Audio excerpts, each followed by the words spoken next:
ng 18, apat na ano, baby. Patay ka mo, patay ka General. Pasensya na po General, grabe yung motor mo.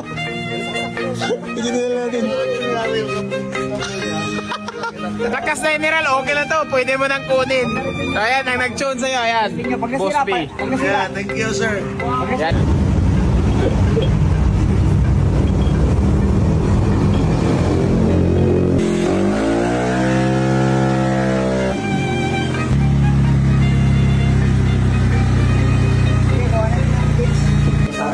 Boss Mark.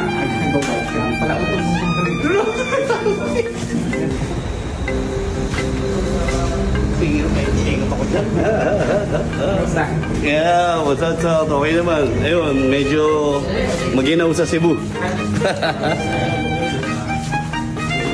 ba yung kakabit niya sa ano niya? Para maano yung jello. So guys, papipiliin natin siya dito sa pitch bike. Anong gusto niya? Hindi,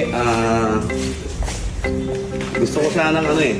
Ano gusto mo sir? Gusto mong lumipad sir? Oo. Gusto niya lumipad daw. Hindi, patutunan lang natin yung gilid natin kasi ginamit ko yung motor ko na hindi ko alam kung anong set o anong sinet. Tapos papatingin ko na rin yung gilid kasi mahaba-haba na rin yung biyahe namin sa Visayas rollout. So, sakto, dito sa Cebu si Idol Gian. So, si Gian ang magtotoo ng journal natin. So guys, try natin ito no guys kung kaya natin. Guys, 2,000 lang yung budget ko. So, si Gian na bahala sa akin. So, let's go! Tara guys, so tignan natin guys kung sitwasyon ng motor. Before we change everything, tingnan mo ano. Customer ka na. Oo, customer ko ngayon. Basta 2K lang budget ko. Hey, south, man! Sabay ka ba? Ayun, followers natin, nasa kabilang highway.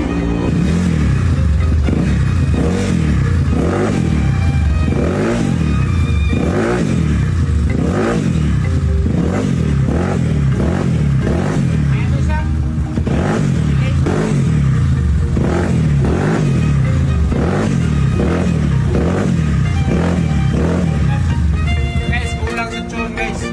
Pero, try natin yung panggilid na lang. Hindi ka connected sa cellphone nito. Pinapaharap mo ito. So guys, medyo kulang siya konti sa tune. Pero okay lang yun. So papalitan na lang din natin yung mga panggilid. So ang gagamitin natin guys, simple. Tara, kukuha tayo ng panggilid. Boss, meron ka ng panggilid? Meron dos lang pong giorno. Oo yan. Isang pang-jorno. Anong bola lang eh? Okay guys, oh. We got the Giorno 128mm. Yung mm guys, yun yung diameter ng ating pulley. Okay? Para sa mga hindi kakaalam din. So ito po yung pinaka-latest namin. Ito yung nakasalpak sa P6 ko ngayon. Sobrang sagad niyan. B3. So ayan yung mga pyesa natin guys. Mamaya papakita ko sa inyo yung tune natin. So ito yung may ano tayo, kumbi tayo sa bola ngayon. So ito yung bola natin. Ito yung 18 at saka 9. Basta tayo, try natin mamaya kung gagana sa kanya. Ayan. So tara guys. Babaklasin na natin yung motor ni Idol. Tara. Gagamitin natin siyempre this bike. Ayan. O ayan, papakita ko sa inyo yung kumbi ko mamaya. Wait lang. So ayan guys, binabaklas na ng minions ko guys. Oh. Ito. Ayan, binabaklas nila. Ayan. So, nakabilid si Insi pala to si Bossing. So, binabaklas na nila guys. Dami palang tools nila. Oh. So ayan guys, papalitan natin. Stuck yung pulley. Stuck no? Ayan guys, oh. Yung pulley niya ni boss stuck pala to. Oh. Kaya na-reangle lang ata. Ayan.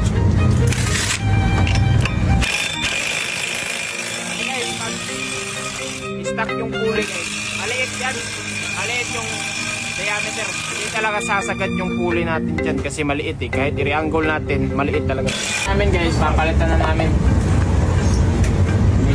So guys, kinakabit na natin yung pulley set ng pitch bike guys dito sa Giorno na to guys. So ayan guys, yung bell natin guys at saka yung lining pitch bike, pulley pitch bike, bula pitch bike at saka driver pitch bike guys. So, yung stock dito is torque drive niya, stock ata to kasi walang brand nakatatak eh. So yan lang ata yung diferensya dito at saka center spring kasi naubusan tayo ng matigas. So ibabalik na lang natin to yung center niya. Sige, let's go.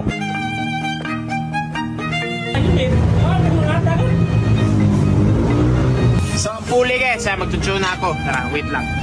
So, sa kombi natin dito guys is 2.18 at 4 na 9 yung itatakod natin. So, hindi ito pareha. Yung mga motor natin hindi magkapareha. Ito lang po yung diskarte ko sa tune na to eh. Kasi depende yan sa load. Depende na yan sa inyo. Bahala kayo sa buhay nyo. Pero, try nyo muna isang mabigat na 18, 19, ganyan. Tapos, 5 magaan. Try nyo lang yung diskarte ko. Depende na sa inyo yan. Bahala kayo dyan.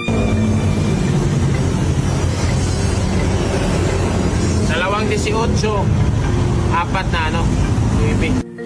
Ang purpose ng mabigat na bola guys is siya lang yung pangtulak ng ating pulley pag na high speed na guys kasi more centrifugal force, more RPM equals more centrifugal force. So siya na yung bahala pang dulo.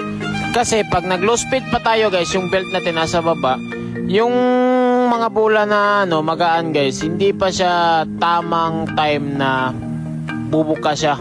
Kasi pag puro gaan yung bola mo, talagang RPM talaga yan kasi dulas yung belt mo eh.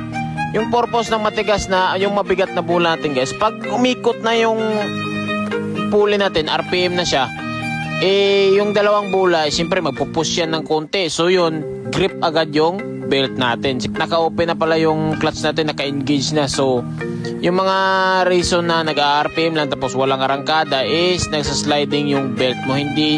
Hindi siya nasa-sliding doon sa belt, doon siya nasa-sliding sa pulley kasi hindi ko makapit yung belt sa pulley habang naka-low speed ka. So sayang.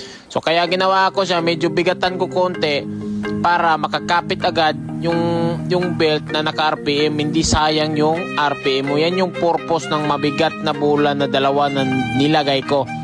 Kaya may RPM, may arangka talaga. Kapit na kapit yung belt, hindi sayang yung power mo. Yan yung purpose niya. Tsaka dumudulo yan kasi mabigat eh. Tignan mo ang arangka niya guys. So total of 72 grams lang. Pero pag binirit siya guys, tignan mo pag binirit siya, instant siya na kumakapit talaga. Kasi sakto yung timbang na pagpupush lang sa ganun na RPM at saka kumapit na siya. See? Yan. Wala.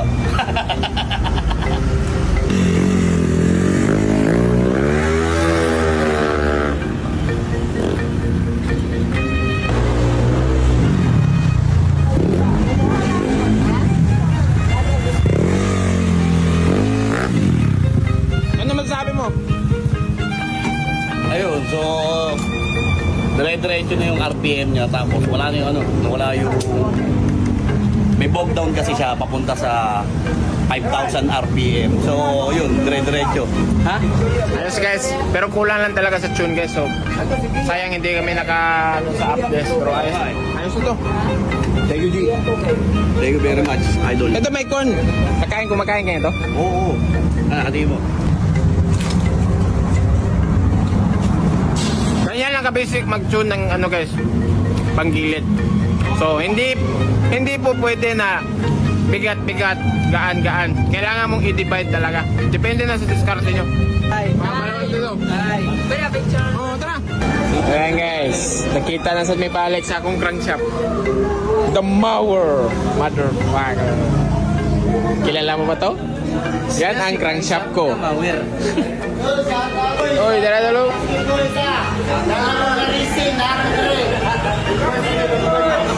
So ayan guys, dumating na yung tuner guys. Busby guys. So ang problema namin guys is anang tuning. So siya lang yung ipapatune namin ito. Okay, let's go. Pupunta tayo doon sa shop niya. Magda-dyno tuning kami doon sa shop ni Busby. Ayan si Busby. Thank you. Ayan si Sir Goku. Oh. Ito pala si, Carlo Munsi, happy birthday. Gusto nyo? Bustoyo! Magkano value nito?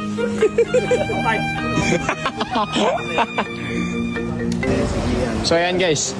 Ikaw na bahala sa motor ko. Oo, si Boss B na bahala dyan. Basta budget ko okay lang. Okay lang budget. Okay budget Tigo 1K lang kami. Okay. So guys, ayan guys, ikakarga na namin dito sa ito guys. Trash can. Trash can, maganda na trash can.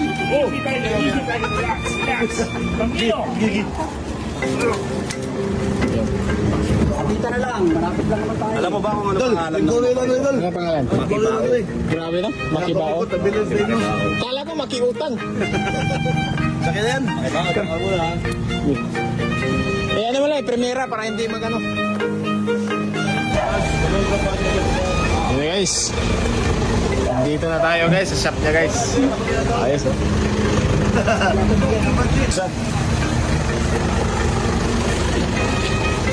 Pasok sa dining room. Ta.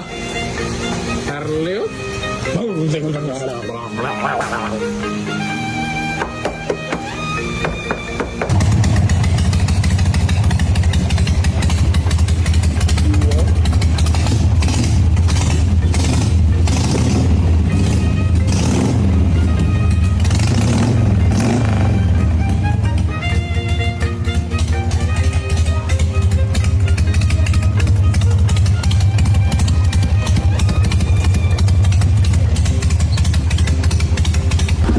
So ayan guys, kukuha na si Boss B ng baseline. Tara, let's go Boss B!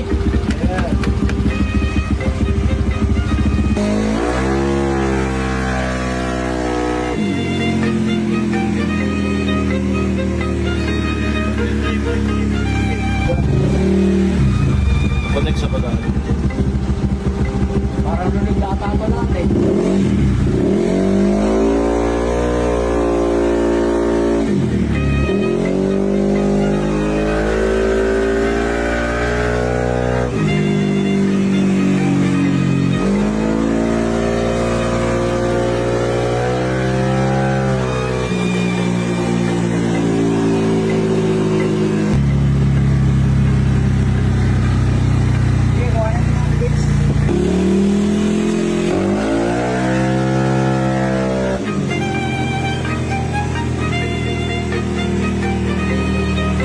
So ayan guys, ito try ni Boss B guys yung tune niya guys. Tara.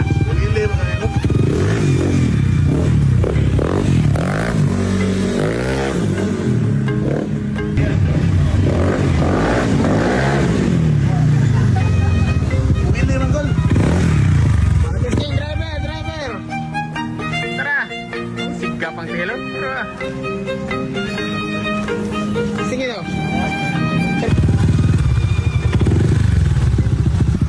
Adong madawa dol. Madalit. Madalit ka.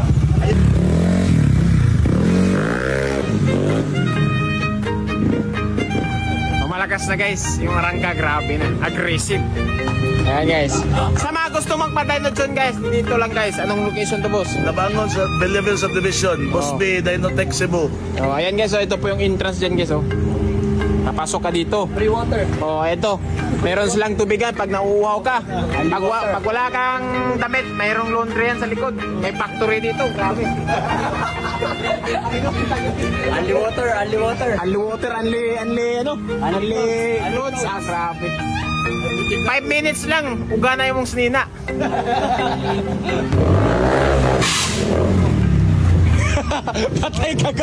Patay ka, General. Pasensya na po, General. Grabe yung motor mo. Tignan na natin. Malakas na, General. Okay na to. Pwede mo nang kunin. So, ayan, ang nag-tune sa'yo. Ayan, Boss B. Yeah, thank you, sir. Yan, ayos na. Let's go na.